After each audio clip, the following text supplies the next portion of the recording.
Всем привет! Сегодня у меня очередной урок, финальный по настройке челночного узла швейных машин семейства Чайки. Это самый сложный съемочный процесс, который когда-либо я здесь выполнял из всех своих более 50 роликов. Я даже сам тут решил себя не снимать, а только конкретно это место, потому что это место требует крупного плана, хорошей резкости, и поэтому никак по-другому не получается, как вот так, как я сейчас вам это показываю. Меня в кадре не будет, да и не надо. Дело в том, что я хочу вам показать сам процесс, как настраивается носик по отношению к иголке, носик челнока. Итак, показываю. Перед вами машина Подоль 142. На Чайке 142 точно так же. Просто у них только крепление игловодителя другое. Вы, наверное, уже знаете, если кто-то уже каким-то образом настраивал свои машины, то вы уже видели, где находится винт крепления на Чайке 142М и на Подольск 142. Это просто в нижней головке шатуна. Все это находится, все это крепежка это. Значит, я подробно показывать не буду, я приступаю сразу к тому, как надо правильно отрегулировать носик челнока. Итак, уже само собой предполагается, что вы уже отрегулировали иголку по отношению к игольной пластинке. Я это уже все показывал. Имейте в виду, что надо все делать так, и в таком порядке, и в такой последовательности, как я и вам и показываю. Невозможно вот сейчас начать настройку челнока делать, если у вас иголка не отрегулирована относительно игольной пластинки. То есть абсолютно бессмысленная сейчас будет регулировка. Ну, а коль вы уже по моим рекомендациям и по моим урокам уже отрегулировали иголку по отношению к игольной пластинке, то все, поехали. Показываю. Я в прошлый раз показал вам, как надо изменить вправо-влево этот вот здесь этот блок. Поправить туда-сюда. Рассказал. Как зазор между иголкой и носиком челнока. Там примерно 1/10 мм. Все, я это вам рассказал. Сейчас рассказываю, как правильно носик должен подхватывать нитку. Значит так, регулятор ставим на максимальный зигзаг. Потом опускаем иголку. Естественно, иголка должна быть фирменная, настоящая, ровная и новая. Это, как говорится, без комментариев. Итак, мы опускаем иголку в левом положении. Я думаю, вам будет понятно. Я достаточно близко все это сделал. Мне самому очень неудобно показывать, потому что объектив находится очень близко к машине, что даже мне тут руками не совсем удобно ворочать. И тем не менее, показываю. Вот вы опустили иголочку в левом положении до самого низа. И смотрите, носик челночного устройства отошел на 2 мм влево от иглы. Вот так правильно. На 2 мм отошел, крутим колесо дальше, иголка поднялась, носик подошел. Все, нитка захвачена. Вот таким образом. Значит, вы сейчас будете спрашивать, а как высота иголки делается? Так вот я объясняю. Значит, вы перевели иголку в правую сторону, в режиме зигзага вправо. Теперь мы, когда продвигаем рукой колесо, носик челнока подходит к иголке, и вот тут вы смотрите, чтобы носик челнока был прямо над самой дырочкой, прямо над дырочкой. Не 2 там, не 3 мм, а просто над дырочкой, буквально, в буквальном смысле слова над дырочкой. Если у вас иголка стоит ниже или выше, вот здесь сейчас вы ее и отрегулируете. Берите хомутик, отвертку, хомутик освобождается это на машине, там вверху, где шатун стоит. Откручивайте, опускайте или поднимайте иголку, зажимайте вот так, чтобы она была вот так. Это я показываю то, что я сам делаю всегда на протяжении 43 лет. Показываю еще раз. Левый укол. Иголка опустилась, начала подниматься, а сам челночок отошел на 2 мм влево от иголки. И потом, когда иголка начала движение вверх, носик подошел. Значит, как это делать? Ведь у некоторых же бывает, что носик отходит еще дальше, на 5 мм. Это неправильно. Поймите, что если будет иголка Если носик челнока будет отходить, вот носик челнока, если будет отходить еще дальше туда, то, блин, как неудобно показывать. Совершенно неудобно. Мне неудобно показывать. Я стараюсь, чтобы вам было понятно. Итак, если вот вы носик челнока отошел далеко, не так, как я показал на 2 мм, а дальше, то игольная нитка, челночная нитка вот так вот будет ехать дальше. Она соскакивает, вот перескакивает через этот через этот край, заскакивает туда. Ой, как неудобно. Заскакивает вот сюда и рвется. Вот, и нижняя нитка рвется. Имейте в виду, нижняя нитка рвется, когда она вот сюда перескакивает и рвется, остается коротенький кусочек, где-то 5 мм всего лишь на спульном колпачле. Это обрывы только из-за того, что вы очень далеко отвели носик челнока. Поэтому отводить надо его буквально на 2 мм.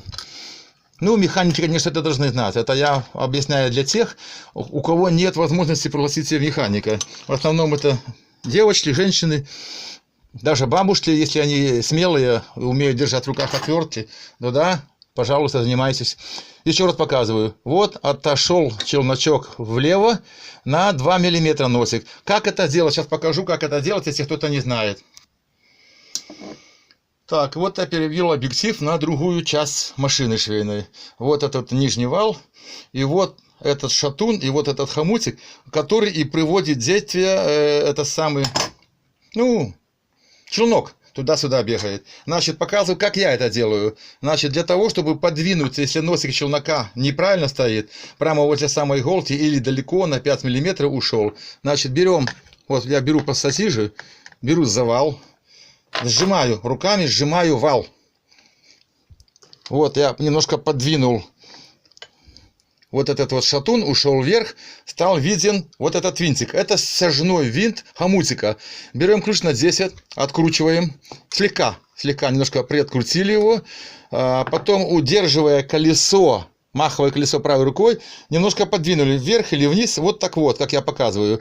Вал, крепко сжимаем вал, и этот вал туда-сюда продвинули для того, чтобы изменить положение носика челнока. Вот так. Я думаю, что я понятно объясняю. Все это очень близко, все это показывает совершенно неудобно, но я надеюсь, что вы поймете. Итак, вы подогнали туда-сюда, потом прихватили головку этого болта, прихватили гаечным ключом, отложили все это. Смотрим, что у нас получается здесь, в этом месте. Вот. Если оказалось, что у вас вы как-то слишком много потянули пассатижами, и иголка, носик челнока очень далеко ушел, куда-то там вправо ушел далеко, или наоборот, стоит возле самой иголки. Повторяем процедуру. Опять берем пассатижами, зажимаем вал, выдвинули вверх головку этого болта, опять ключом приосвободили немножко. Далее, когда вы освободили этот болт, рукой беремся за маховое колесо, потому что надо же удерживать этого от вращения, чтобы хомутик шатуном не вращался вообще, не двигался. Поэтому хватаем правой рукой за маховое колесо. А пассатижами туда-сюда, небольшими движениями поправили туда, куда вам надо. И опять поджали этот ключик. Вы знаете, я-то механик со стажем, но иногда и у меня вот за 3-4 подхода, бывает, могу поймать это положение. Поэтому не огорчайтесь, если у вас там через 2-3-4 подхода ничего не получится. Продолжайте. Потом, когда вы проверили, покрутили колесо, и носик челнока от левого укола иглы в пределах 2 мм. Так, кстати, имейте, вы должны и здесь и люфты все устранить. Люфтов никаких не должно быть на шестеренках нигде. Только зазорчик между толкателем и челночком должен быть где-то миллиметр примерно. Зазорчик должен быть свободный миллиметр. Этого достаточно, чтобы проскакивала нитка. Так что вот так. Вот имейте в виду. Отводим носик челнока на 2 мм влево, а потом, когда вы убедились, что это все правильно, и иголка также отрегулирована по высоте вот правильно, и носик подходит над самой дырочкой иголки, все, тогда просто берется И этот винт окончательно крепенько затягивается ключом. Только не переборщите, а то можно это на дурницу можно и сломать. И хомут сломать можно, он лопнет. Поэтому крепенько зажимаем, но без фанатизма. Вот и все. Что еще попутно может быть? Рассказываю дальше. Значит, бывают такие случаи, когда вы правильно отрегулировали. Вот носик идет на 2 мм иголки. И потом мне кто-то говорит, что вот на левом уколе зигзаг пропуски дает. На правом нет, а на левом уколе делает пропуски. Объясняю, что это такое. Смотрите, это устраняется легко. Вот иголка проходит вдоль толкателя. Смотрите, вот она вдоль толкателя проходит иголка. Если она близко проходит возле толкателя, особенно с левой стороны, смотрите, дырочка игольная просто прижимается к толкателю. Конечно же, не образуется петля на иголке. Что делаем?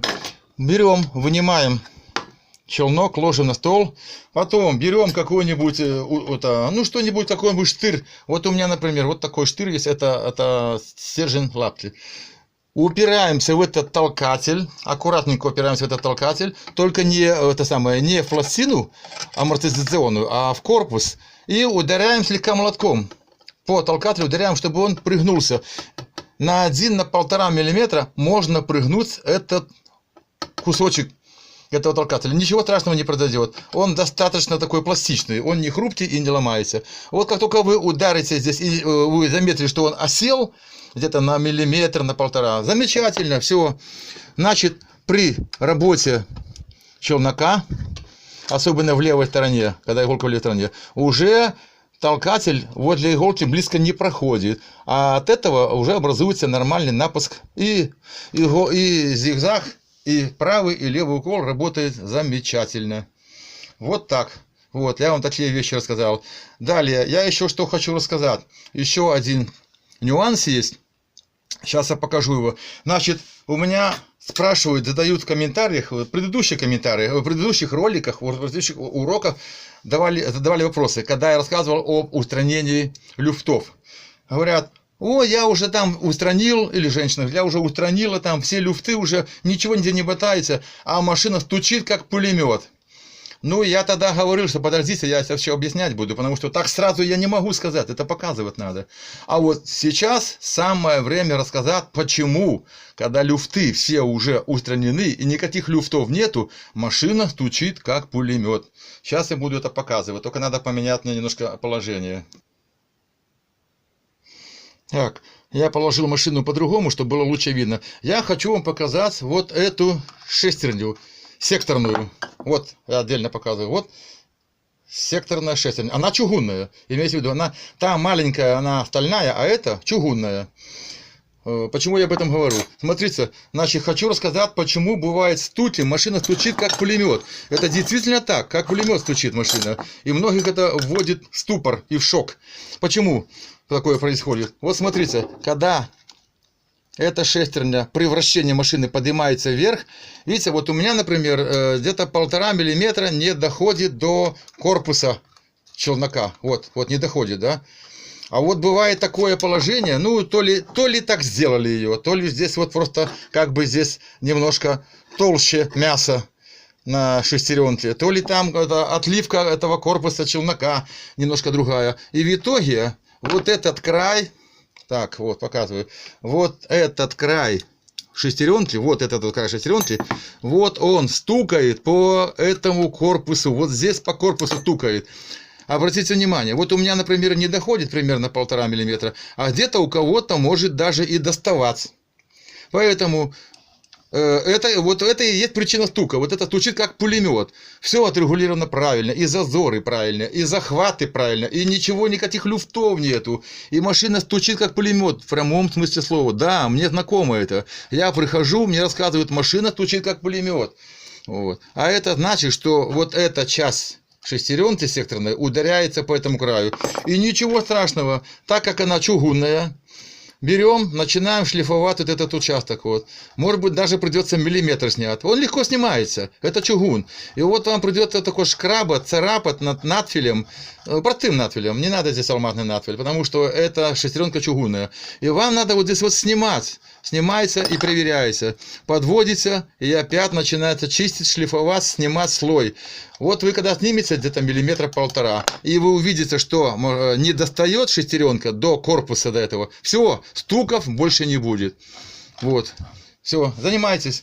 Вот что я вам сегодня объяснил. Мне было тяжело это все показывать, слишком близко, и руки, как говорится, туда не подлезают. И тем не менее, надеюсь, что я вам показал все доступно, понятно. Вам только остается сейчас все это применить к действию. И все, и полный вперед.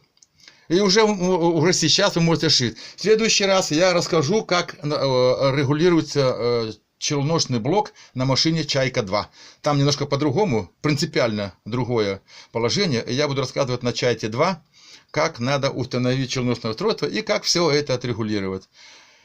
Потом, после этого всего, я начну рассказывать, почему нижняя нитка виляет и ложится некрасиво.